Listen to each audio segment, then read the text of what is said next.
સૌ બાળકોને જય શ્રી કૃષ્ણ. જય શ્રી કૃષ્ણ. જો લોકસભાની ચૂંટણી હવે આવી રહી છે, તો જેને 18 વર્ષ થયા હોય એમને મત આપવાનો અધિકાર હોય છે. 18 વર્ષથી ઉપરના હોય એ બધાને તમામને મત આપવાનો અધિકાર હોય છે.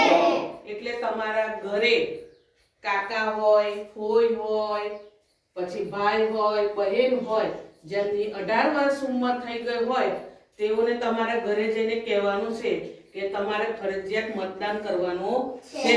મતદાન કરવા અવશ્ય જવાનું છે. બોલો, કહેશો ને બધા ઘરે જઈને? કહેશો ને કે તમારે ફરજિયાત મતદાન કરવા મતદાન મથકે જવાનું છે.